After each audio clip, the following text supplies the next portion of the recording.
Tambe satanangu nananga yewana bundinga ibitumba alingi na landa bolingi na ye mabe latika dilo bayantango. Dieu vous bénisse. Nous saluons ce matin dans le précieux nom de Jésus-Christ et nous ne fatiguons jamais.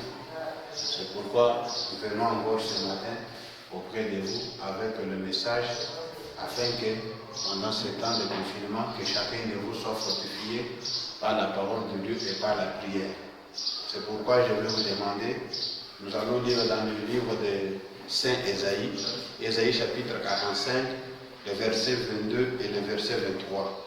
Nous allons dire ceci. Tournez-vous vers moi et vous serez sauvés. Vous tous qui êtes aux extrémités de la terre, car je suis Dieu, il n'y en a point d'autre. Je le jure par moi-même, la vérité sort de ma bouche et ma parole ne sera point révoquée. Tout genou fléchira devant moi, toute langue jurera par moi. Un mot de prière. Seigneur Jésus, toi le Tout-Suffisant, toi notre Dieu et notre Roi, nous venons encore ce matin auprès de toi avec ce petit message. Est-ce que Seigneur, alors que tes enfants vont suivre cette prédication dans de différents endroits, est-ce que quand ils vont suivre, que cette prédication puisse leur donner la force, qu'ils soient fortifiés, qu'ils soient édifiés et qu'ils aient quand même vraiment tout ce dont ils ont besoin. Père bien-aimé, que ceux qui sont malades puissent retrouver la guérison, les faibles qu'ils puissent retrouver la force. Ô Dieu Tout-Puissant, aide-nous ce matin, Père Céleste. Aide-moi qui va parler, aide tes enfants qui vont suivre. Nous recommandons cette prédication entre tes saintes mains, dans le nom précieux de notre Seigneur et Sauveur Jésus-Christ. Amen. Oui, comme d'habitude, nous venons de lire dans le livre du prophète Ésaïe, au chapitre 45, les versets 22 et 23. Puis nous allons lire aussi dans Luc chapitre 18, les versets 18. La Bible dit ceci, « Tournez-vous vers moi et vous serez sauvés. Vous tous qui êtes aux extrémités de la terre, car je suis Dieu et il n'y en a point d'autre. » Ici, quand le prophète Ésaïe parlait, c'est-à-dire il ne parlait pas seulement aux enfants d'Israël, parce que la prophétie parle de tous ceux qui sont aux extrémités de la terre, c'est-à-dire dans tous les pays de la terre, que ce soit là en Israël, aux États-Unis, en France, même ici au Congo, tout celui qui est censé écouter cette parole est la bienvenue chez lui. C'est parce que Dieu s'est adressé à tous ceux qui habitent, même aux extrémités de la terre. Il dit ceci, tournez-vous vers moi et vous tous, vous serez sauvés. Vous tous qui êtes aux extrémités de la terre, car je suis Dieu et il n'y en a point d'autre. Je le jure par moi-même, la vérité sort de ma bouche et ma parole ne sera point révoquée. Tout genou fléchira devant moi, toute langue jurera par moi. C'est Dieu lui-même qui parle, que nous devons tourner nos regards vers lui. Même vous qui êtes aux extrémités de la terre, même vous qui êtes dans le confinement, même vous qui êtes trouvés sur les lits de l'hôpital, étant malade, dans n'importe quelle condition, tournez vos regards vers Dieu et vous serez sauvés. C'est ça vraiment une écriture qui va nous fortifier tout au long de cette semaine-ci, pendant que chacun de nous se retrouve coincé dans une situation quelconque. Je te demande ce matin de tourner tes regards vers le Seigneur et il va te sauver. Vous n'êtes pas le seul à qui je demande de tourner les regards vers Jésus. Écoutez même dans le livre de Luc chapitre 18, il y a eu aussi un jeune homme qui s'est croisé avec le Seigneur. Luc 18, verset 18. Un chef interrogea Jésus et dit, bon maître, que dois-je faire pour hériter la vie éternelle? C'est-à-dire que ce jeune homme riche-là, lorsqu'il s'est croisé avec Jésus, il a trouvé en Jésus les qualités, ou bien la qualité d'être un bon maître. C'est pourquoi il s'est adressé à lui. Bon maître, que dois-je faire pour avoir la vie éternelle?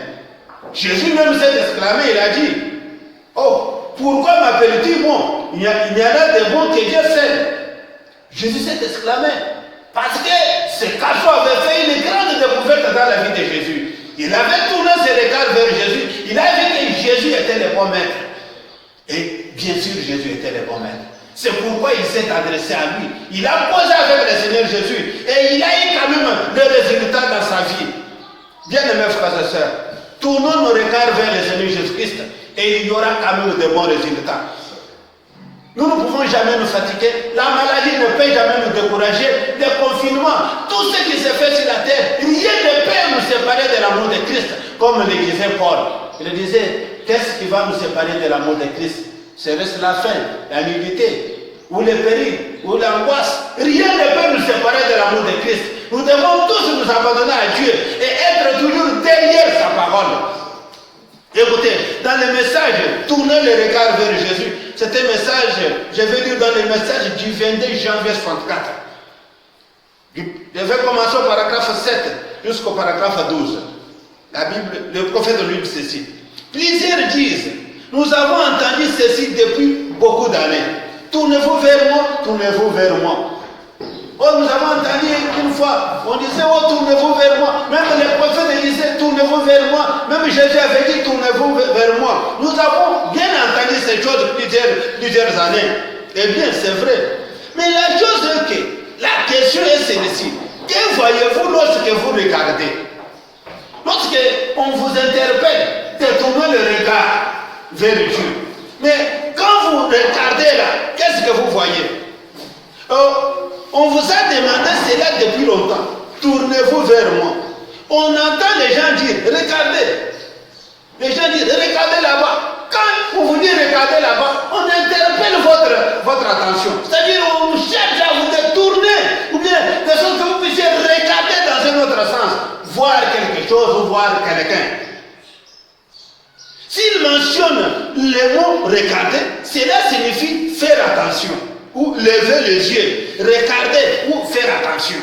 Quand on te dit, tournez le regard, on veut amener votre attention à quelqu'un d'autre. On veut que vous puissiez regarder à une autre personne. Ou bien que vous puissiez regarder à quelque chose d'autre. Et maintenant Dieu dit ceci.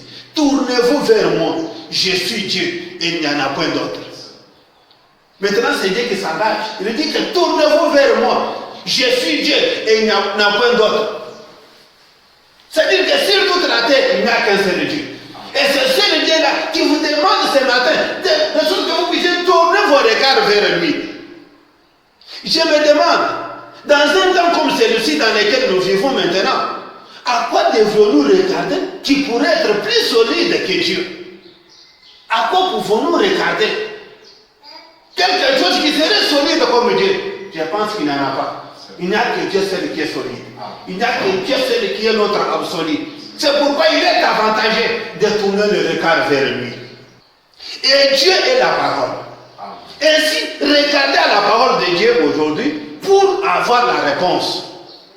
Si tu as besoin de quelque chose, tournez le regard vers la parole. Regardez dans la Bible, regardez dans la parole parlée par Dieu. Vous aurez la réponse à la situation que vous traversez. Et la Bible a la réponse pour aujourd'hui. Elle l'a eu pour les autres époques. Elle est là pour toujours. Parce que Christ est le même hier, aujourd'hui et éternellement. De la même manière qu'il avait répondu aux autres dans les temps passés, de la même manière qu'il avait répondu aux autres qui étaient dans des moments critiques, il garde toujours la même position. Si vous tournez vos regards vers lui, il sera toujours un secours pour toi. Un secours qui ne manque jamais dans les temps de détresse. Et vous direz, j'ai fait cela, j'avais tourné mes regards vers lui, mais qu'est-ce que j'ai eu? Non. Cela dépend de ce à quoi vous avez regardé. Peut-être quand on a dit tourner le regard vers Jésus, toi tu as tourné le regard vers le pasteur, tu as tourné le regard vers le diable, tu as tourné le regard vers votre église. La question est que tournez le regard vers le Seigneur Jésus-Christ. Ce qui détermine la direction de votre regard, c'est l'endroit où vous le cherchez. Et la raison pour laquelle vous l'attendez. Vous l'attendez pour quelle raison? Où tournez-vous votre regard? Dans quel but tournez-vous le regard vers lui? Est-ce que des fois tu n'as pas de problème? Quand on va dire tourner le regard, vous tournez directement. Regardez avant vous regardez. Tu n'as pas un problème, tu n'as pas un souci. Cela ne vous fera rien.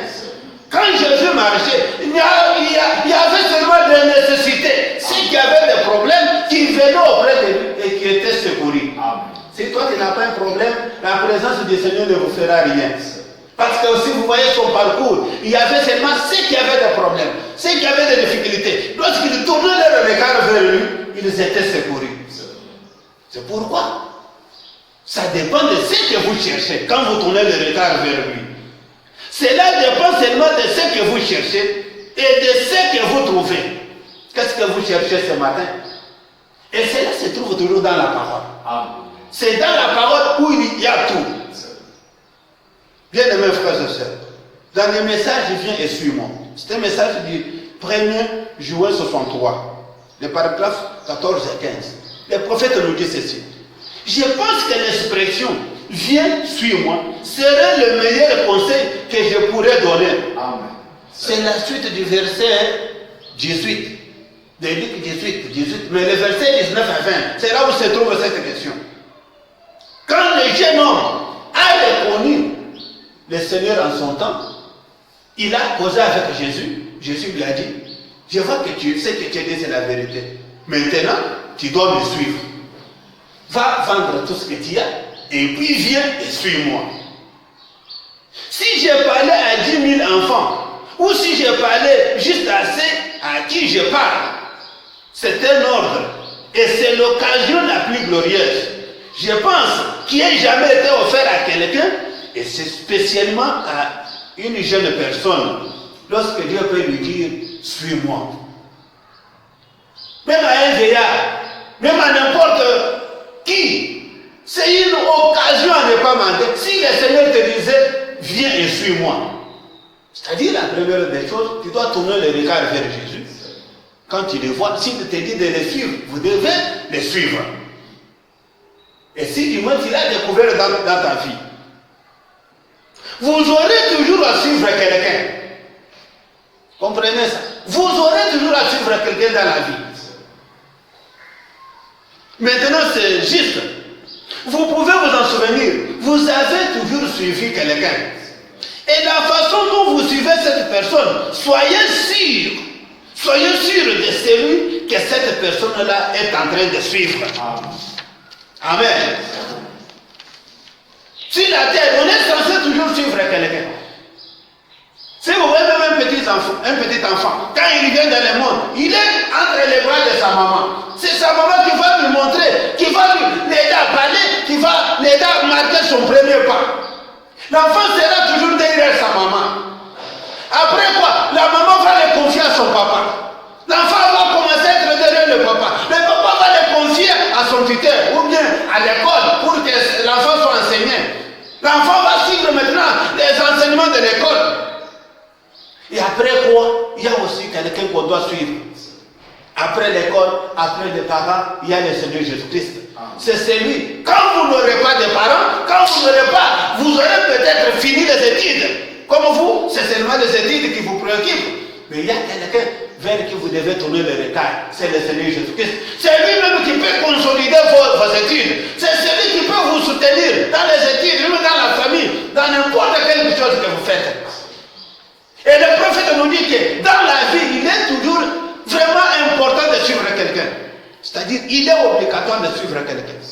Peut-être vous suivez le diable, peut-être vous suivez le pasteur, peut-être vous suivez le prophète. Mais le prophète là nous dit que la personne que vous suivez là, soyez sûr de celui que cette personne est en train aussi de suivre.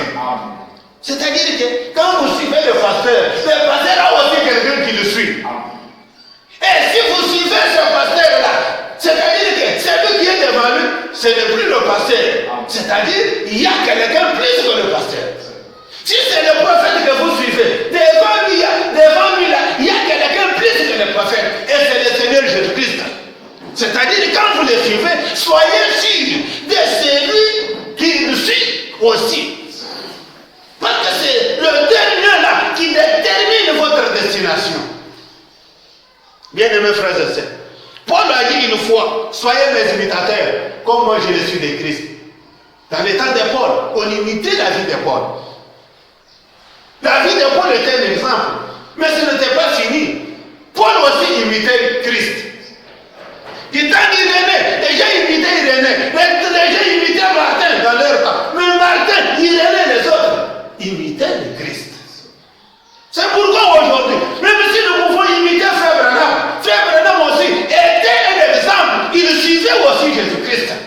Sa vie aussi avait imité la vie de Christ. C'est pourquoi quand nous les suivons, nous ne les suivons pas seulement comme ça, mais parce que nous sommes sûrs de celui qui est devant lui. C'est-à-dire le Seigneur Jésus-Christ. C'est vers lui que nous tournons nos regards. Comme le prophète Esaïe avait dit que tournez le regard vers moi. C'était la prophétie d'Esaïe. Mais ce n'était pas Esaïe, c'était Dieu qui parlait au travers d'Esaïe. Et si les gens pouvaient tourner le regard vers Esaïe, et en train de suivre seulement Esaïe aveuglément, sans toutefois savoir que devant Esaïe, il y a quelqu'un d'autre, il devrait tomber dans l'échec. C'est pourquoi quand vous suivez les prophètes, un évêque, un archbishop, un pasteur, n'importe qui, soyez sûr de celui qui est en train de le guider aussi. Il a dit que, Paul a dit, soyez mes imitateurs, comme moi j'ai reçu de Christ. Maintenant, à ce tournant décisif, à cette étape de la vie que nous traversons tous, et plusieurs fois, vous m'avez entendu crier, Origi, Rikata, et Concord, retournez. C'est l'âge dans lequel nous vivons.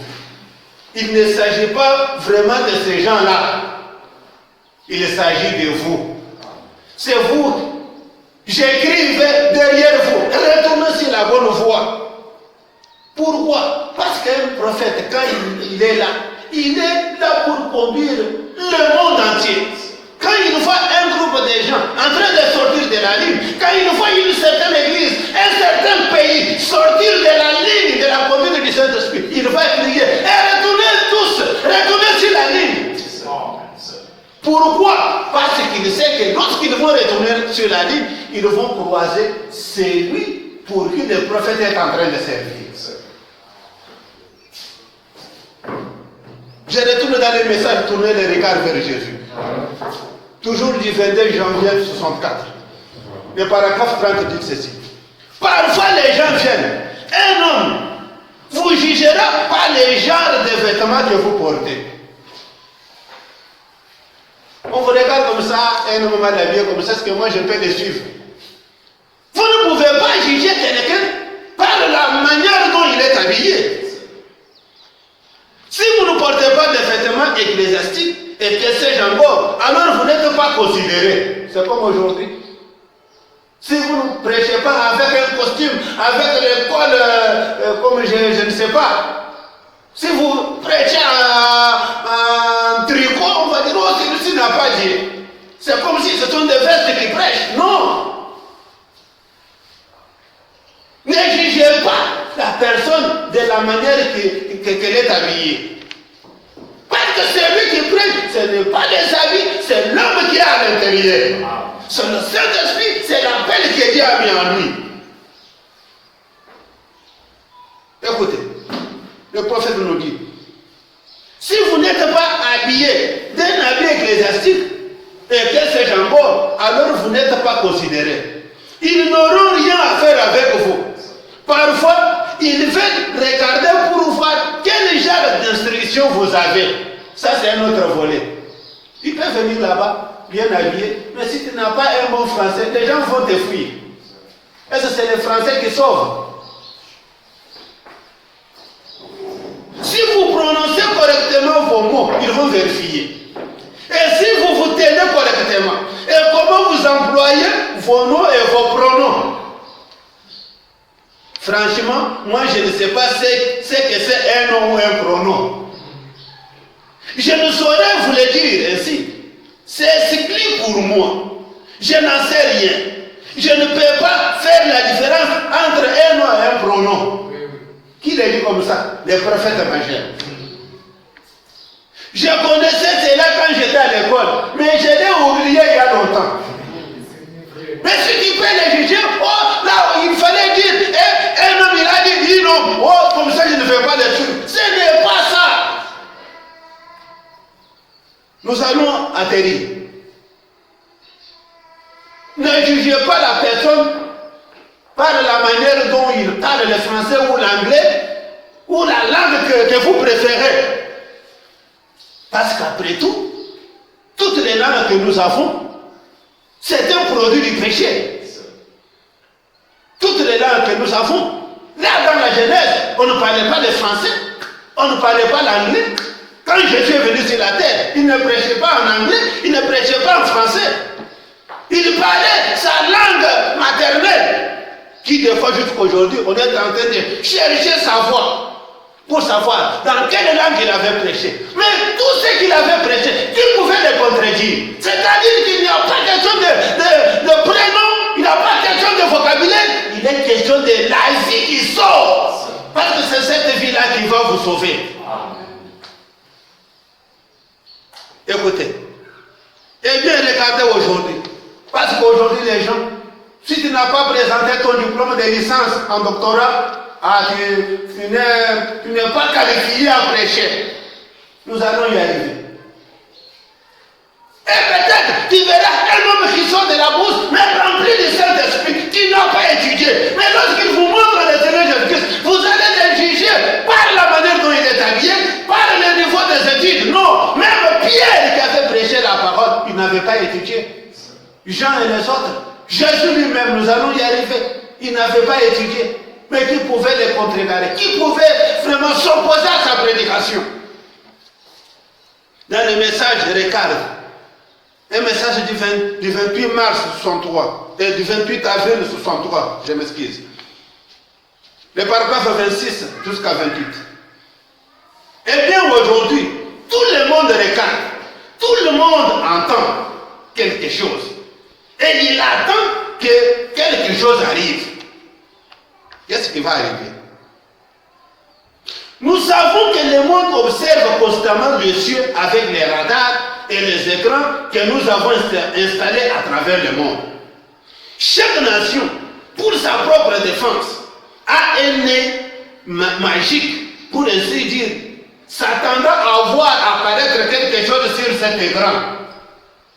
Par exemple, un missile atomique ou quelque chose comme cela.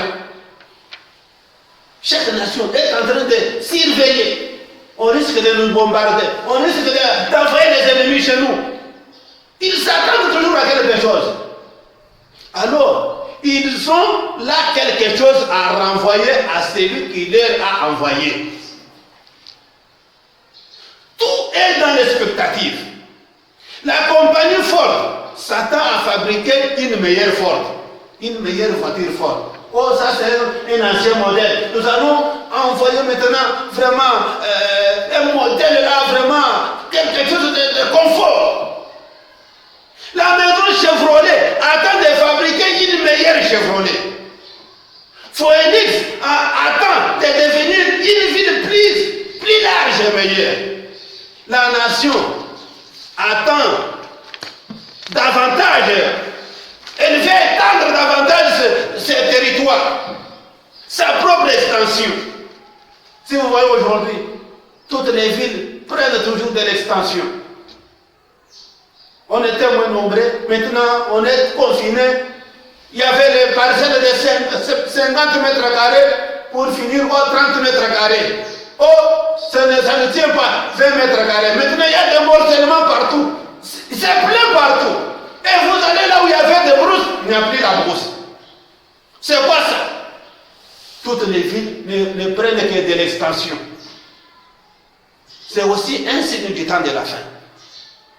L'église n'est pas distraite aussi. La simple église attend beaucoup de membres. Ah, aujourd'hui, où est-ce que nous allons compter les membres? Confinement, bloqué, scellé. Oh, nous sommes nombreux, nous dépassons telle église. Aujourd'hui, quelle est l'église qui dépasse l'autre? Nous sommes devenus un grand peuple. Nous comptons plus de 5000 membres. L'église qui comptait plus de 5000 méprisait l'église qui avait 200 membres. Aujourd'hui, et celle de 5000 et celle de 10 personnes fermées. Mais l'épouse, elle, attend la venue du Seigneur. L'épouse de Christ n'attend pas que l'église soit en grand nombre. Non, l'épouse attend le retour du Seigneur. Nous tous nous attendons. Ça dépend de ce à quoi vous attendez. C'est une question qui vous est posée. Vous attendez à quoi? D'après la voix qui vous a parlé, certains parmi nous disent, attends, telle chose. Et si c'est une église, nous disons que nous aimerions avoir beaucoup plus de membres cette année-ci. Si c'est une église, l'église fait toujours grandir en nombre. Mais la chose importante, c'est avoir beaucoup de personnes remplies du Saint-Esprit. Beaucoup de gens baptisés, beaucoup de gens nés de nouveau. Voilà ce groupe de gens-là qui attendent l'enlèvement, qui attendent la seconde venue. Ce n'est pas les multitudes qu'on voyait ou bien qu'on a aujourd'hui. C'est la minorité. Eh bien, le prophète nous dit ceci. Eh bien, Dieu aurait pu choisir que l'évangile soit prêché par le soleil. Dieu pouvait permettre que le travail que je fais ici, le soleil devrait le faire. Alors, je pense que même tous les ingrédients allaient croire. Dieu pouvait permettre que la lune puisse prêcher l'évangile. Ou les étoiles. Hein? Dieu pouvait permettre que même les vents puissent prêcher la parole. Mais Dieu n'a pas voulu ça. Il a choisi les hommes pour prêcher l'évangile. Dieu a choisi les hommes. Il a choisi les Éphésiens 4 pour prêcher l'évangile. Et c'est par là que la voix de Dieu se fera entendre. C'est par là que la voix de Dieu se fera entendre. Par les Éphésiens 4. Par la prédication de l'évangile, on entendra la voix de Dieu. On saura la vérité de Dieu. Et vous pouvez juger la voix à partir de la parole qu'elle exprime. Je vais que vous montrer. Et vous pouvez juger la voix à partir de la parole qu'elle exprime. Alors vous pouvez voir le genre de voix que vous entendez. Si elle est contraire à la parole, ne l'écoutez pas. Mais si elle est la parole, alors Dieu est tenu de soutenir cette parole. Et de la confirmer. De la manifester. Parce qu'il a promis de faire cela. Nous vivons donc en un jour glorieux. Ces paroles de Christ sont manifestées. Amen. Les paroles de Christ sont manifestées en ce jour glorieux. Quand il est venu dans le monde, il était lui-même la parole. Qui était venu dans le monde? Jésus-Christ. Quand il est venu dans le monde, il était lui-même la parole. Il n'a pas écrit des livres. Hein? Il n'a jamais écrit un livre. Pourquoi? Parce qu'il était la parole. Lui-même était le livre. Jésus n'a pas écrit des livres, vérifiés. Il n'a pas écrit des chapitres. Ce sont les disciples et les scribes qui ont écrit de Jésus. Mais la vie de Jésus était la parole en question. Cette parole-là qui était écrite. Ceux qui voyaient écrivaient. Toutes les paroles que Jésus prononçait, ils écrivaient. Mais Jésus, lui, n'avait pas écrit les écrits ou bien les livres. Pourquoi? Parce que lui-même était le livre. Par où il pouvait commencer à écrire? Il était la manifestation de toute la parole. Il n'avait pas écrit sur quoi que ce soit. Parce qu'il était celui sur qui les autres avaient écrit. Moïse a écrit de lui. Josué a écrit de lui. Les juges ont écrit de lui. Les prophètes ont parlé de lui. Daniel, Samuel, Esaïe, Habakkuk, Malachi, tous ces grands prophètes-là ont écrit de Jésus. Mais qu'est-ce que Jésus pouvait aussi écrire? Il était la manifestation de tous les écrits des prophètes. C'est pour cette raison-là qu'il n'avait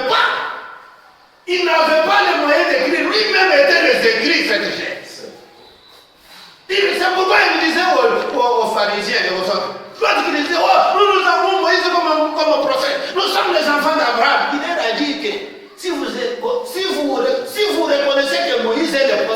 Moïse a parlé de moi.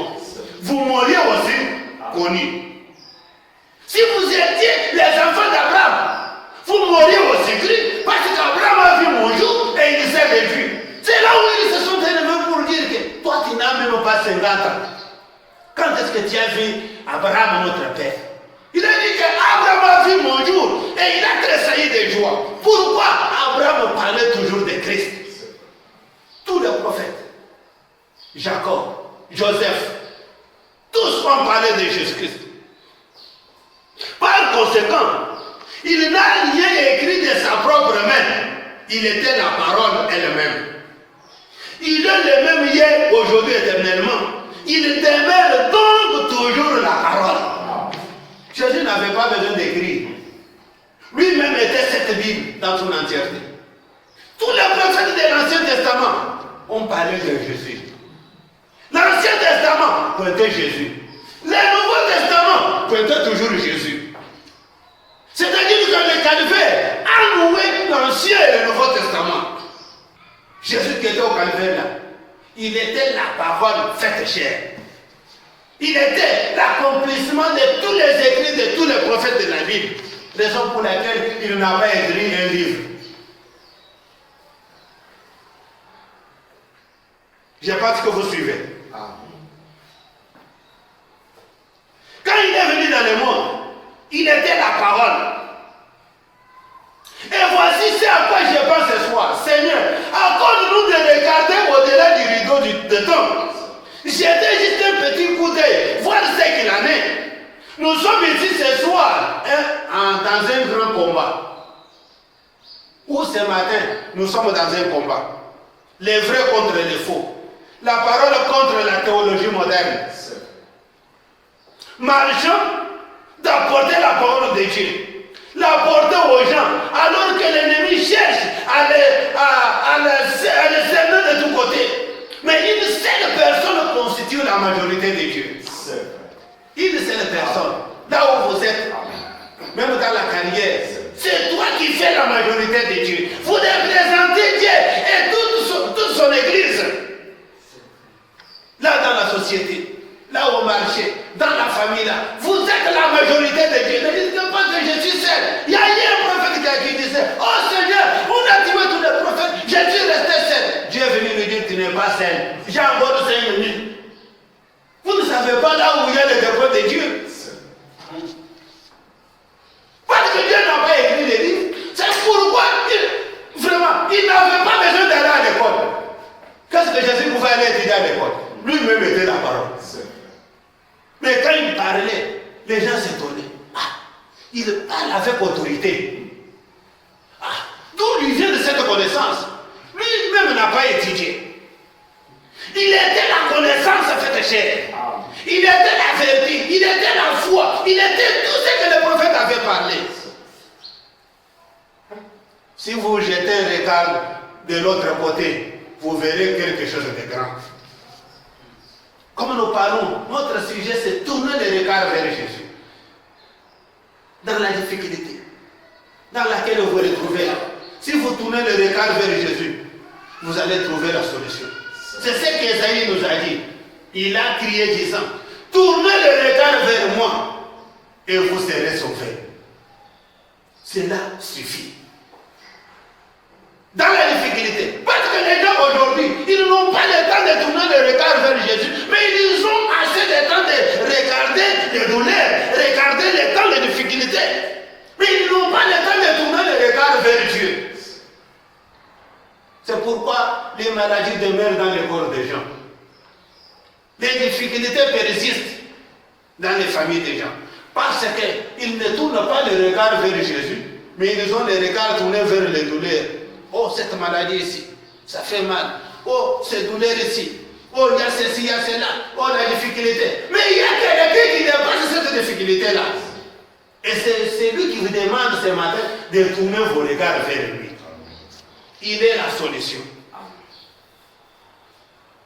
Maintenant, vous remarquez ce que je voudrais que vous voyiez. Comme nous allons parler aussi de quelques personnages qui, dans leur temps, avaient tourné le regard vers Dieu. Et vous allez voir quel a été le résultat qu'ils ont eu dans leur temps. c'est qu'Élisée, cet homme qui était de Dieu, Élisée, l'homme de Dieu, qui était appelé l'homme de Dieu, n'a pas regardé aux choses naturelles. Il a regardé aux choses spirituelles. Il n'a pas considéré ce qu'il voyait. Il a considéré ce qu'il ne voyait pas. Pour avoir la victoire dans la vie chrétienne, il ne faut pas regarder à ce que vous voyez. Ne considérez pas ce que vous voyez. Considérez la promesse qui ne se laisse pas voir à l'ennemi. C'est là où il y a la solution. Quand on parle d'Élisée, il y avait toute une armée devant sa maison. Une armée de Syriens était devant sa maison. Son serviteur de Géasi est sorti dehors. Il a regardé. Partout il y avait vraiment des chevaux. Il y avait des militaires qui campaient, qui attendaient qu'Élisée sorte de sa petite maisonnette et qu'il soit capturé. Lorsque Géasi est retourné dans la maison, il a dit, oh, papa, il y a vraiment un monde terrible dehors. Il y a des chevaux et des chats. Il y a des militaires qui sont piqués partout pour nous tuer. Et il a dit, ils sont nombreux, ils sont très nombreux. Nous ne sommes pas gardés. Ils vont vraiment nous balayer dans peu de minutes. Il a dit, mais non, ceux qui sont avec nous sont plus nombreux que ceux-là qui sont dehors. Il a dit, cet homme il parle toujours comme ça. Il dit, mais est-ce que tu as jeté un coup d'œil là dehors pour voir le nombre des gens? Élisée a dit, Seigneur, ouvre-le les yeux, qu'il puisse voir. On a levé seulement les rideaux comme ça. Géasi regarde. Presque les triples de gens qui étaient dehors. Il a compris que alors nous sommes vraiment en sécurité. C'est-à-dire que le monde qui nous protège, l'armée qui nous protège, c'est une armée invisible. Mais cette armée-là, elle dépasse l'armée visible. Quand l'armée visible vient combattre cette armée invisible, c'est l'armée invisible qui a toujours remporté la victoire. Ils sont venus pour attraper Élisée. Élisée est sorti. Il leur a demandé, vous cherchez qui? Oh, nous cherchons Élisée, il a beaucoup parlé, il a prophétisé. Nous sommes envoyés pour l'arrêter. Ah, vous êtes venus pour arrêter Élisée. Allons maintenant, je vais vous faire voir là où il y a Élisée. Ils sont partis. Et c'était Élisée même en question. Celui-ci n'est pas Élisée. Élisée de la manière que nous avons entendu parler d'Élisée. Ah, celui-ci n'est pas là. Élisée a amené ce groupe de gens jusque dans les camps d'Israël, là où il y avait des camps militaires. Arrivés là-bas, on les a tous attrapés. Il les a frappés d'aveuglement. Pourquoi? Parce que le monde qui était tout autour d'Élisée était plus grand que ce monde terrestre qui était venu pour l'achever ou bien le tuer. C'est pourquoi ce matin, tournez les regards vers Jésus. C'est là où il y a la solution. Ne considérez pas l'armée qui est tout autour de vous. Regardez à celui qui a fait la promesse. Le prophète nous dit ceci. Chers amis chrétiens, nous réclamons l'invisible. Cela m'est juste venu à l'esprit pendant que frère Baxter apportait cette merveilleuse exhortation sur le surnaturel. Le surnaturel, c'est ce que vous ne voyez pas, mais que vous croyez. Et vous continuez à agir comme si cela existait. Voyez-vous, c'est ça le surnaturel. Toute la limite des chrétiens est surnaturelle. Nous ne considérons pas ce que nous voyons. Nous considérons ce que nous ne voyons pas. Vous ne pouvez pas être guéri qu'en considérant ce que vous ne voyez pas. Pour recevoir la guérison, c'est seulement quand il va déconsidérer ce que vous voyez. Quand il va considérer celui qui a fait la promesse de la guérison, c'est alors que vous serez guéri. C'est ça le comble des malheurs aujourd'hui. On prie sur les malades le matin. Elle me dit, oh, quand tu as prié là, ici les doigts commencer, c'est comme s'il y avait un trou d'air ici.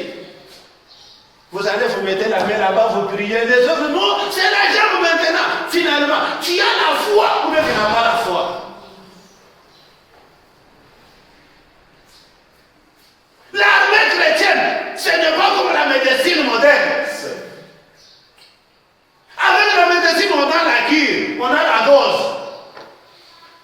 venait le soir, le matin, à midi. Le jour suivant, le docteur est là, avec sa robe blanche. Comment était la nuit? Oh, la nuit, c'est le bout qui me faisait mal. Ici, il met la quinine. Buvez ça, ça va changer. Qu'est-ce qu'il y a encore? Le ventre. Prenez ce médicament, c'est pour lever les intestinaux. Ce n'est pas ça avec notre armée chrétienne. Nous avons seulement une seule dose. Nous avons un seul médicament. Quel est ce médicament-là? Par ce médicament, nous sommes guéris. Mais on parle de la maladie, mais on parle de ces douleurs. Quand nous prenons seulement cela, nous sommes guéris. Tournez le regard vers Jésus. Toute l'armure des chrétiens est surnaturelle. Nous ne considérons pas ce que nous voyons. Nous considérons ce que nous ne voyons pas. Ce que nous ne voyons pas, c'est ça la parole de Dieu. Et quand vous considérez la parole, vous aurez toujours des résultats positifs. Toujours dans le message, tournez le regard vers Jésus. Le paragraphe 219, je vais lire en sautant, jusqu'au paragraphe 271. Il dit ceci. Il n'y a pas longtemps, j'avais fait une paire de jumelles. J'essayais d'observer des antilopes, ou une antilope. Ou au lieu dans la campagne, mon fils cherchait à me la montrer. Et il est beaucoup plus jeune que moi. Alors il m'a dit, prends ces jumelles papa, l'antilope est là, juste là. Je lui ai dit, je vais la voir à l'œil nu. Mais je me dis, non papa, prends seulement les jumelles. Il a dit, prends seulement les jumelles. Quand j'ai regardé, j'ai vu une dizaine d'antilopes. Ah, mais les jumelles n'étaient pas réglées. Il n'y avait qu'une seule antilope. Quand le prophète a pris les jumelles, il regarde. Ah, il y a 10 antilopes. Il dit, est-ce qu'il y en a 10? Non, papa, il n'y a qu'une seule antilope. Ah, mais qu'est-ce qu'il faut? Il faut régler les jumelles. Il faut régler les lunettes de la foi. Hein? Et quand j'ai fait la mise au point c'est quoi? Quand j'ai réglé les jumelles, les 10 sont devenus en une seule. Vous comprenez? Il faut faire la mise au point de votre foi. Maintenant même, c'est le temps de régler vos jumelles pour avoir la précision sur la cible. Si vous faites la mise au point de votre pensée sur la parole de Dieu, les trois seront un. Amen. Les gens disent cette Bible, ils ne voient que trois dieux. Pourquoi? Parce qu'ils n'ont pas fait la mise au point. Il y a un Dieu de Père, il y a un Dieu de Fils, il y a aussi un Dieu de Saint-Esprit. Tout ça c'est quoi? Ils n'ont pas fait la mise au point. Amen. Faites la mise au point. Si vous faites la mise au point de votre pensée, c'est la parole de Dieu. Les trois seront un. Vous voyez, vos lunettes ecclésiastiques, c'est des règles quand vous essayez de faire de Dieu trois personnes. Amen. Le paragraphe 222. Ça dépend de ce que vous regardez. Amen. Quand voyez-vous, effectivement, vous regardez, savez-vous, souvenez-vous, vous pouvez le voir seulement quand vous le regardez à travers la parole. Pour voir Christ, pour voir un seul Dieu, c'est seulement quand vous regardez dans la parole. Quand vous avez les jumelles bien réglées, c'est alors que vous allez les voir. Vous ne pouvez pas les regarder à travers Emmanuel. Vous ne pouvez pas les regarder à travers un credo. Vous verrez 2 ou 3 dieux et tout le reste de ce credo. Mais regardez-les à travers la parole. Et vous verrez qu'il est Emmanuel. Dieu fait chair parmi nous. Il a dit, je suis Dieu et il n'y en a pas d'autre que moi. Et il est Dieu. C'est-à-dire, la mise au point est déjà faite. Bien aimés frères et sœurs. Esaïe avait regardé aussi à travers ses lunettes. Où Esaïe avait tourné le regard vers cet homme-là en son temps. Qu'est-ce qu'il avait découvert? Parce que ça dépend de la manière que vous le regardez et le but que vous avez. C'est-à-dire ce que vous cherchez quand vous les regardez là. Une fois Esaïe a regardé le prophète, quand il a vu Jésus, mon Seigneur c'est tourner le regard vers Jésus. Tourner le regard vers Jésus. Quand Esaïe a tourné ses regards du monde pour le voir, lui, alors il a dit, je vois un conseiller. Quand Esaïe a tourné le regard vers Dieu, il a vu un conseiller, un prince de paix, le Dieu Tout-Puissant, le Père éternel. C'est ce qu'Esaïe avait vu. Il le regarde comme ça, le grand Jéhovah là. Il le regarde, il voit, oui, il n'y a qu'un conseiller qui vient. C'est pourquoi il avait dit, un enfant nous est né, un fils nous est donné. C'est-à-dire, quand Esaïe a regardé, il a vu un enfant venir. Cet enfant-là devrait être un conseiller. Cet enfant-là devrait être le Père éternel. Ah, un enfant qui est Père éternel. C'était la vision du prophète. C'est ce qu'Esaïe avait vu en tournant ses regards vers Dieu. Amen. Amen. Pas seulement Esaïe. Daniel a tourné aussi ses regards vers Dieu. Qu'est-ce qu'il avait vu?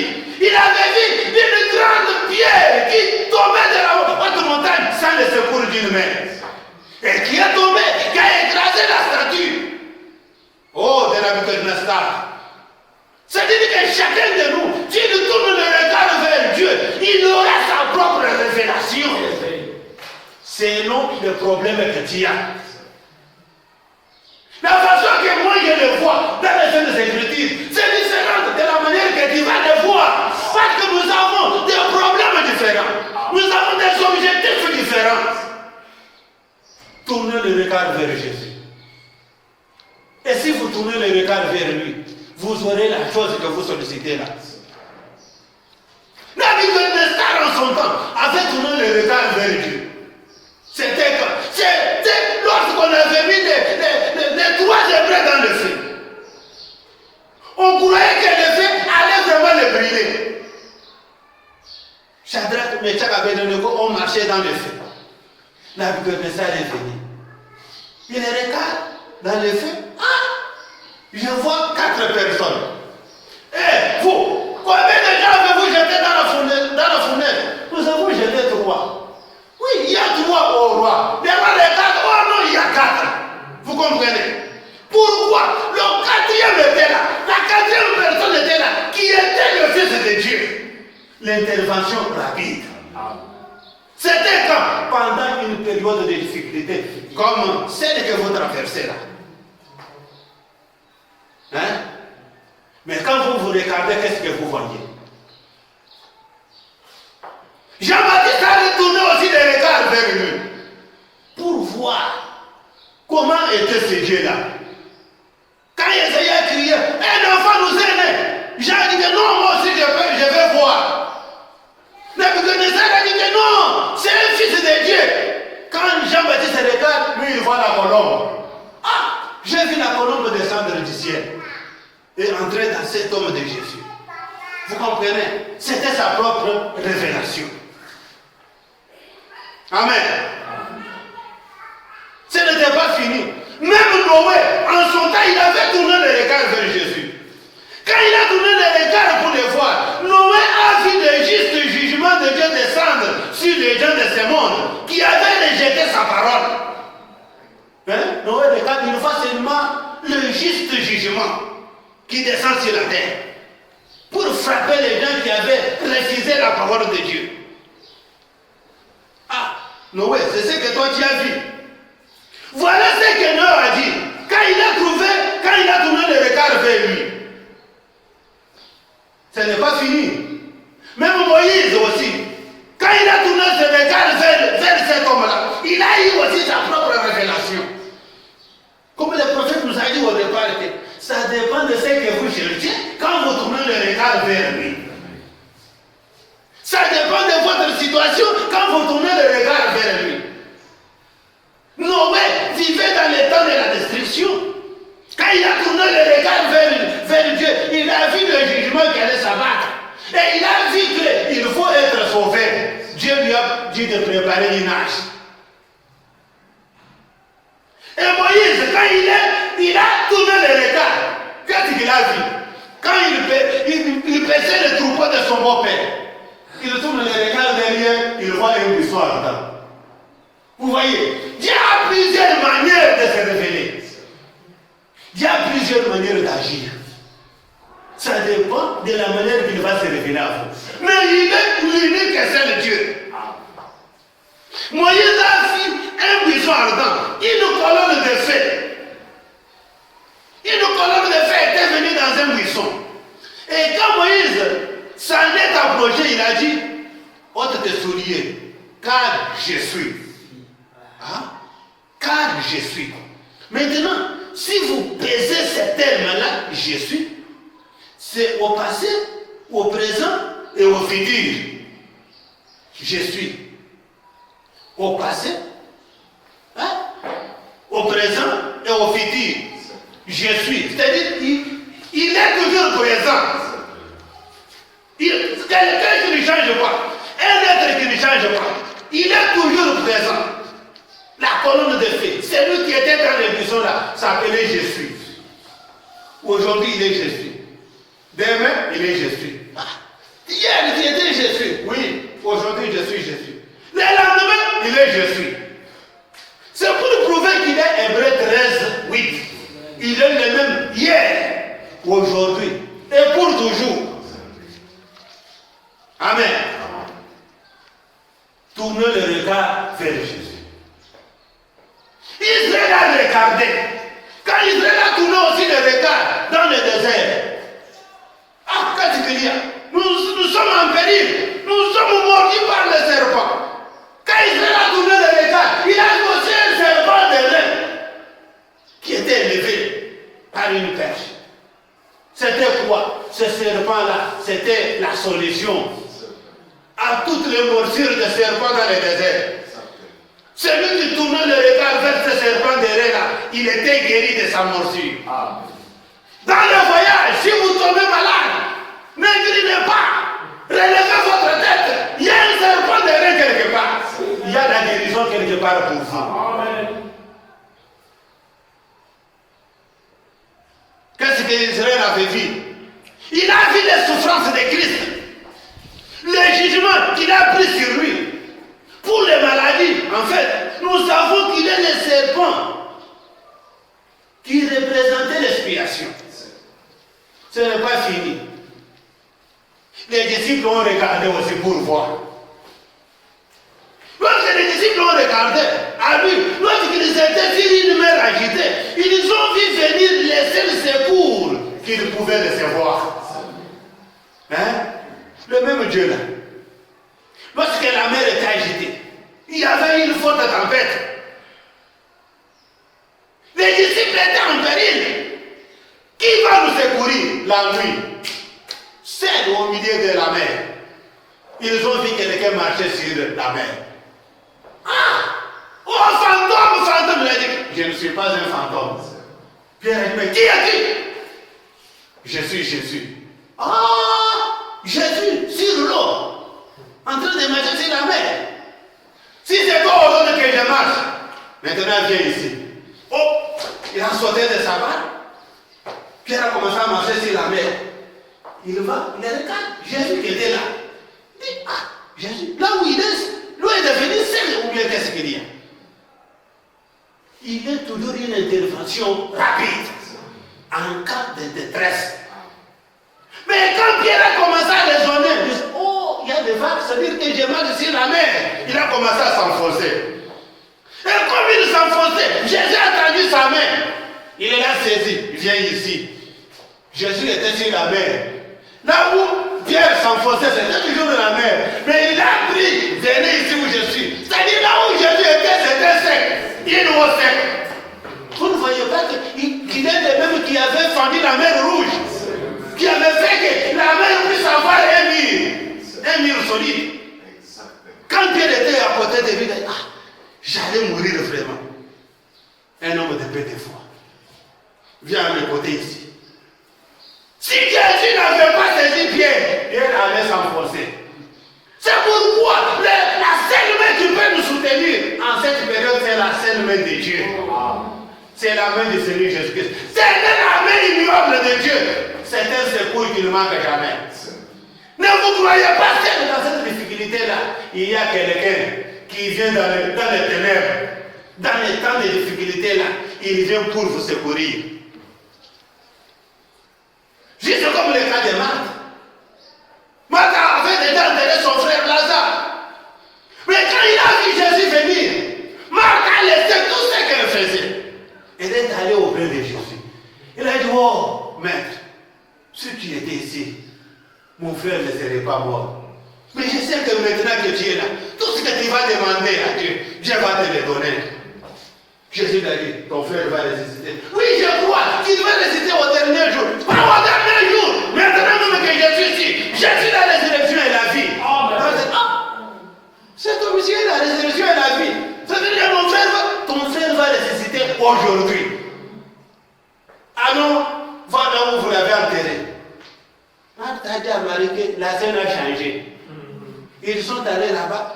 Toutes les femmes, les veuves, les voisins. Voilà. Lorsque son ami était malade, lui, il a continué son voyage. Il vient maintenant pour lui dire, oh, allez me faire voir là où on l'a enterré. Ils arrivent là-bas. Jésus commence à pleurer. On vous disait quoi? C'est un homme. Voilà, il commence à pleurer. Il a pleuré, les larmes vont couler. Il pleure maintenant, ça ce sont des larmes de crocodile dans l'eau. Où est-ce que tu étais tous ces temps? Jésus est sur les larmes, il dit, enlevez la pierre. Ah, enlevez la pierre. Et nous, on a enterré déjà plus de 3 jours. C'est déjà le 4e jour. Enlevez la pierre. Mais ça, c'est un fou, mais qu'est-ce qu'il y a? Enlevez la pierre. Les autres disent, mais voyons d'abord. Lui, là, tu veux nous parler comme ça. Mais regarde Jésus en train d'essuyer les larmes. Enlevez la pierre. Vous ne pouvez pas enlever cette pierre-là qui vous fait couler les larmes. Il y a une présence juste à côté de vous là. Lorsqu'on a enlevé la pierre, Lazare sentait déjà, pourrissait déjà. Oh, il sentait déjà, les bouches sont venus.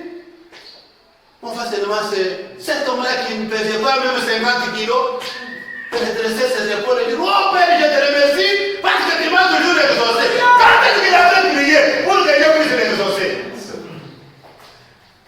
Mais la prière que j'ai faite, c'est parce qu'il y a des gens qui m'entourent. Il a regardé là, il a dit, Lazare, sors de la tombe. Ah, qui m'a appelé comme ça? C'est Jésus de Nazareth. Il a fait demi-tour. Il est retourne, on voit seulement les mouches prendre fuite. Toutes les mouches prendre fuite. Le mort qui se relève, qui se... Ah, ce n'est pas possible. Les autres ont pris fuite. Les autres ont commencé à pleurer. Les autres ont commencé à danser. Tout ça, c'est quoi? Quand il y a le Seigneur sur le terrain, il y a toujours ceux qui plaît, il y a toujours ceux qui se réduisent. Tournez le regard vers lui. C'était le même cas avec Jairus. Jairus pleurait son enfant. Mais quand Jésus est entré, la scène avait changé. Il a dit, fille, lève-toi. L'enfant était ressuscité. Et si vous avez la même foi, si vous tournez le regard vers lui, sans considérer les émotions, les douleurs, les mêmes résultats vont se produire. Alors que j'attends déjà à la fin pour terminer. Toujours dans les messages, tournez le regard vers Jésus. Le paragraphe 238. Les affamés ont regardé vers lui. Ceux qui avaient la faim pendant cette période de confinement. Comment je vais manger? Comment je vais vivre? Les affamés ont tourné le regard vers lui. Ils ont trouvé une nourriture fortifiante pour la vie du corps. Pas la nourriture spirituelle, pour la vie de ce corps. Ça, c'était le plan naturel. Hein? Dans le plan naturel. Ceux qui sont affamés spirituellement peuvent regarder à lui et découvrir qu'il est le pain de vie. Toi, tu as la farine à la maison, mais spirituellement, tu as fait. Tournez aussi les regards vers lui, tu auras aussi le pain de vie. Amen. Les affamés, quand ils ont tourné le Ceux qui mangeaient la farine, qui mangeaient les haricots, ils ont trouvé à manger. Ceux qui mangeaient la vie éternelle, ils ont trouvé la vie éternelle. Ça dépend de ce que vous cherchez. Quand vous tournez le regard vers Jésus. Et pas seulement les affamés, même les brigands à la croix a tourné ses regards vers Jésus. Tandis que les autres se moquaient de lui, crachaient sur lui, les brigands a tourné le regard vers lui et a dit, Maître, souviens-toi de moi. Quand tu vas entrer dans ton royaume, tu es juste. Moi, je suis coupable. Je mérite ce sort. Je mérite cette mort. Mais tu es le juste. Souviens-toi de moi.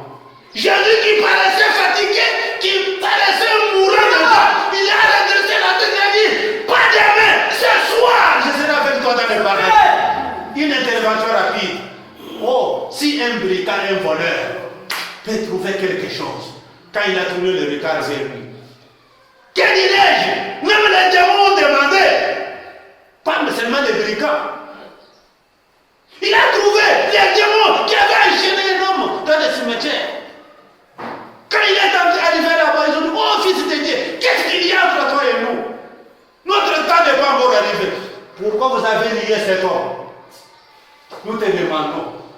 Nous avons une prière. Nous tournons nos regards vers toi. Toi qui as toujours exaucé, j'ai toujours exaucé. Qu'est-ce que vous cherchez? Ne nous tuez pas. Envoie nous-mêmes dans les pourceaux là-bas. Ok, sortez. Allez dans les pourceaux. On a vu seulement l'homme se ressaisir. Les pourceaux qui ont commencé la fuite. Dieu a exaucé la prière des démons. Quand c'est le tir de toi. Pierre, Nathanaël, ont tourné le regard vers lui dans leur temps. Ils sont nombreux. Qu'est-ce que Pierre et Nathanaël ont découvert? Ils ont découvert la parole de la prophétie accomplie dans leur temps. Ce que Moïse avait dit là, Deutéronome 18 là, faites chier devant eux. Mais qu'est-ce que toi tu as découvert dans ta vie? Tournez le regard vers Jésus ce matin. Vous mourrez parce que vous n'avez pas la foi. Vous regardez aux circonstances. Si c'était toi devant la mer rouge, quelles seraient vos réactions? Si c'était toi devant la fosse où il y avait les lions, oh, j'ai foi, ma foi est comme celle de Daniel. Tu n'as pas la foi comme celle de Daniel.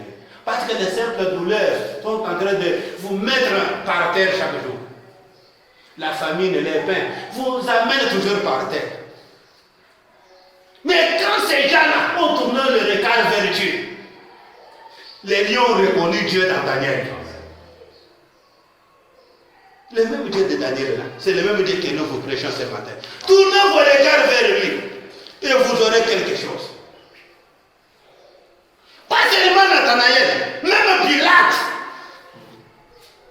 le juge suprême de la cour constitutionnelle ou bien de la cour de cassation là, quand il a tourné le regard vers Jésus, cet homme est juste.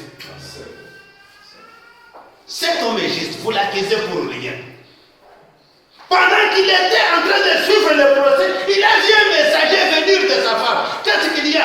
Oh, maître, votre épouse m'a envoyé avec le message. N'ayez rien avec cet homme. C'est un homme juste. J'ai souffert toute la nuit à cause de cet homme. Qu'est-ce que je vous disais? Que ferais-je de cet homme appelé de Jésus-Christ? Les autres ont dit qu'il nous a crucifié, qu'il meurt, ainsi de suite, que son sang tombe sur nous, ainsi de suite. Pilate dit que quel mal a-t-il fait? Il avait découvert en Jésus la sainteté. Et celui qui avait le plein droit de libérer Jésus, au lieu de libérer Jésus, lui il prend de l'eau dans un bassin. Je lave mes mains, je vous les lâche, je vous les donne. Le fait qu'il n'a pas lâché Jésus, il était coupable. Parce qu'il savait que cet homme est juste. Amen. Pas seulement Pilate, même Branham aussi, a tourné le regard vers Jésus. Alors que je vais terminer. Il dit ceci, au paragraphe 301. Un jour moi aussi j'ai regardé, Branham. Un jour moi aussi j'ai regardé. J'ai vu la parole faite chair. J'ai vu l'alpha et l'oméga. Je n'en ai pas vu 3, ni 4, ni 5. Je n'en ai vu un seul. Je l'ai vu comme mon sauveur. Je l'ai vu, lui, la parole. Je l'ai vu, lui, la lumière. Je l'ai vu, lui, le Dieu puissant. J'ai vu Dieu en lui. J'ai vu la colonne de feu. J'ai vu en lui exactement ce que la Bible disait en son sujet. J'ai vu qu'il était l'alpha et l'oméga, qu'il était la colonne de feu, qu'il était le même hier, aujourd'hui, éternellement. J'ai vu que la colonne de feu, a dit à Jean, sa présence infaillible. Ce qu'il a dit là dans Jean, sa présence infaillible ne vous quittera jamais. Ce que Jean avait dit là, la même colonne de feu là, sa présence infaillible ne vous quittera jamais. Frère, à mon avis ce soir, on devrait chanter ces cantiques. Amen. Je me demande si nous tous, ce soir, nous pouvons regarder et voir ce qu'a vu Barabbas. C'est ça la clôture. Je me demande ce matin ou le soir. Ce soir, nous pourrions regarder et voir ce qu'a vu Barabbas. Quelqu'un qui prend notre place. Il a été blessé pour nos transgressions. Barabbas a vu quelqu'un qui a pris sa place. Il a dit, cet homme a pris ma place. C'est moi qui devrais être crucifié. Il meurt à ma place. Barabbas était conscient que Jésus avait pris sa place. Brisé pour notre iniquité. Est-ce que ce n'est pas ton cas? Le châtiment qui nous donne la paix est tombé sur lui. Et c'est par ces meurtrissures que j'ai été guéri. Est-ce que là où vous êtes, tu peux dire Amen? Par ces meurtrissures, nous sommes guéris. Que vous avez été guéris. Je me demande si nous, les coupables, qui devrions être malades, nous pouvons voir en lui notre délivrance. Vous qui deviez aller en enfer, voyez en lui votre liberté. Vous qui devez aller en enfer. Mais en Jésus, vous ne voyez pas votre liberté. Votre laissez-passer pour le ciel. Hein? Je me demande si vous pouvez voir ce qu'a vu Barabbas ces jours-là. Barabbas est allé en criant. Il a dit, je n'ai jamais vu pareille chose. Quelqu'un qui a pris ma place. Quelqu'un qui meurt à ma place. Cet homme-là, quand Barabbas a regardé, Barabbas a eu vie sauve. Jésus a pris la place de Barabbas. Comment ne peut-il pas prendre ta place? Quand il a pris la place d'un brigand. Mais comment peut-il manquer de prendre ta place? Il a dit que par le meurtrissure, vous êtes guéri. Si vous êtes malade, croyez en cette parole, tournez vos regards vers lui et vous serez guéri. Les affamés sont allés. Quand Jésus prêchait, il y a eu un monde de gens. Oh, depuis qu'on a quitté chez nous, c'est déjà 15 heures, on n'a pas mangé. Oh, on a faim. Je ai dit, qu'est-ce qu'il y a? Vous êtes affamés. Ok, Pierre, où est la nourriture? On a que si c'est 3 pains, si c'est 2 poissons, mais plus de 5 000. Pierre, vous me parlez de 5 pains et 3 poissons, avec une multitude de gens comme ça. C'est ce qu'on a. Amenez ça. Il est béni. Allez, commencez à distribuer. On prend un poisson, on donne, l'autre retourne. On prend le pain, on donne, l'autre retourne. On donne, tout le monde à manger. Il y a eu même des restes. Quel miracle! Il a donné la nourriture aux affamés. Vous n'êtes pas affamés là où vous êtes. Demande la nourriture. Amen. Si tu es malade, demande la guérison. Si tu as le péché, qu'il prenne ta place comme il avait pris la place de Barabbas. De ce brigand aussi là à la croix. Qu'est-ce que vous mangez aujourd'hui? Tournez le regard vers Jésus. Il est la seule solution qui ne manque jamais. Ne regardez pas aux douleurs. Ne regardez pas aux circonstances. Tu as besoin de quoi? Oh, j'ai besoin de l'argent. Hey, va à la rivière. Le premier poisson que tu vas pêcher, ouvre-lui la bouche. Il y a de l'argent là-bas. Ah, quand est-ce que l'argent est entré dans la bouche du poisson, il a l'éclaté. Il peut créer l'argent. Il peut te donner l'argent que tu cherches là. N'enviez pas quelqu'un. Il a fait tout, sauf rien. Il est question de la position de votre foi. Alors que je tends à la fin maintenant. Vous qui m'avez suivi, peut-être vous êtes au travail. Après le travail, faites rejouer la bande. Mettez-vous quelque part. Parlez à Dieu. Et s'il y a quelqu'un qui me suit directement, s'il sent qu'il a besoin de quelque chose, ne tournez pas le regard vers moi, mais tournez le regard vers Jésus. Amen. Ne tournez pas le regard vers le prophète, mais tournez le regard vers le Seigneur Jésus-Christ. Parce que même le prophète dépendait de Jésus. Il a tourné le regard vers Jésus. Il a vu la colonne de feu. La colonne qui avait conduit les enfants d'Israël. Il a vu les malades être guéris. Il a vu le discernement. Il a commencé à prêcher. Lui, n'ayant rien. Mais voyez, à la fin de la course, Dieu l'a béni. Il a été bien vêtu. Celui qui avait vêtu Salomon, c'est le même Dieu qui va te vêtir. Amen. Le Dieu qui nourrit les oiseaux des cieux. Ils n'ont pas de greniers, ils n'ont pas de magasins, ils n'ont pas de compte en banque. Ils les nourrissent, ils les vêtissent. Comment ne peut-il pas te vêtir? Comment ne peut-il pas te donner ce que tu cherches? C'est pourquoi maintenant, avec nos têtes inclinées, je vais vous prier de parler. Vous qui me suivez en direct, de prier, de parler à Dieu. Quelques mots dans la prière. Qu'est-ce que vous souffrez en cette période de confinement? Oh, je n'ai pas le temps d'aller à l'église. Oui, tu n'as pas le temps d'aller à l'église. Mais le Dieu qu'on prêche à l'église là, il est à côté de vous. Est-ce que lorsque les disciples étaient sur la mer, ils avaient le temps d'aller dans les synagogues prier pour apaiser le vent? Mais Jésus est venu. Il est le même qui peut venir en ce moment précis pour vous secourir.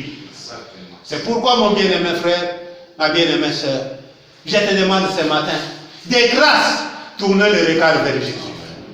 Même si vous suivez le pasteur, soyez sûr de celui qui conduit le pasteur là. Même si vous suivez le prophète, soyez sûr de celui que le prophète là est en train de suivre. Si ce prophète là ne suit pas le Seigneur Jésus-Christ, et toi et lui, vous allez tomber dans le feu. C'est là où Paul pouvait dire, soyez mes imitateurs comme moi je le suis de Christ. C'est-à-dire, la fin de tout, c'est Christ. C'est pourquoi ce matin, tournons maintenant nous tous nos regards vers Jésus.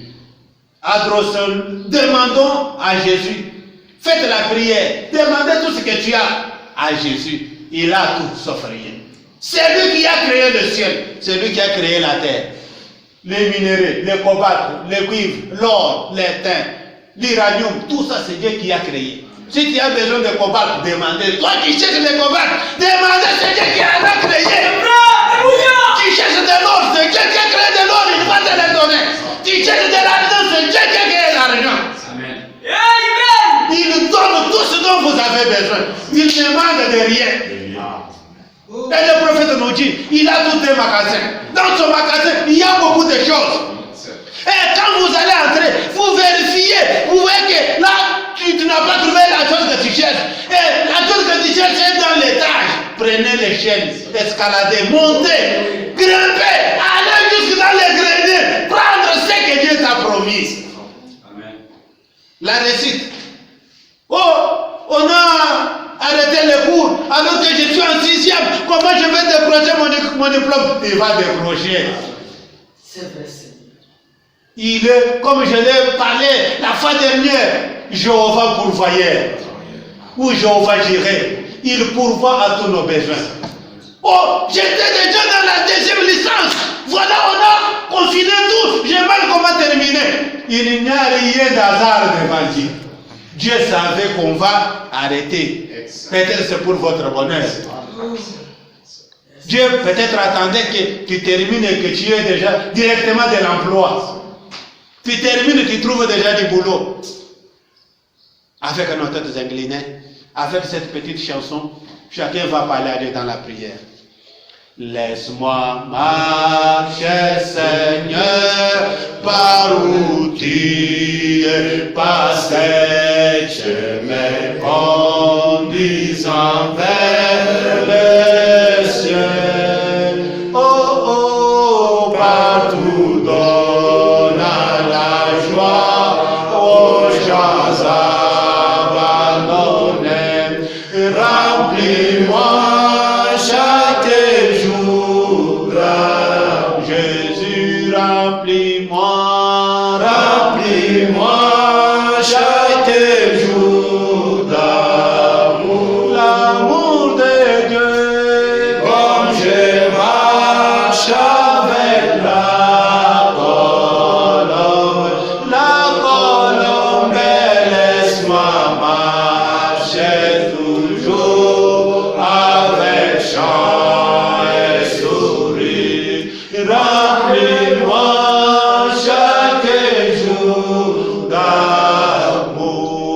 Gardez-moi, gardez-moi à côté de mon sauveur l'Église.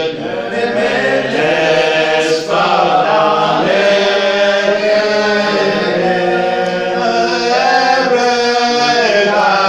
regardez-moi du courroux et satisfait mon âme.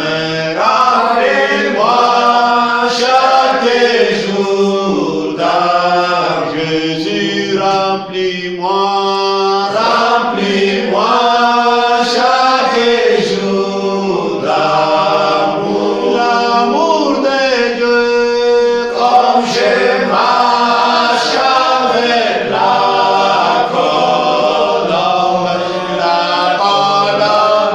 laisse-moi marcher toujours avec chant et sourire.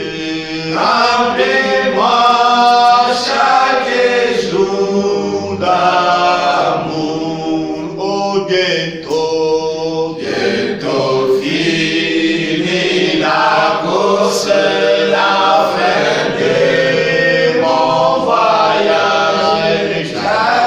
J'arriverai au ciel chez moi. Oh, oh, et je chante, roi béni, si la route vers la verra. Que chacun de nous parle à Dieu. Là où vous trouvez mon frère, que vous soyez à l'hôpital, que vous soyez dans la pharmacie, que vous soyez dans l'usine, que vous soyez dans la société, même dans ta maison, vous qui allez suivre cette vidéo, prière de parler et de tourner de regard vers le Seigneur Jésus-Christ. Alors que nous allons prier. J'ai bien aimé le Dieu. Encore ce matin, Seigneur, nous tournons nos regards vers toi, toi notre Seigneur. Nous tournons nos regards vers toi, toi notre Dieu. Nous tournons nos regards vers toi, toi le secours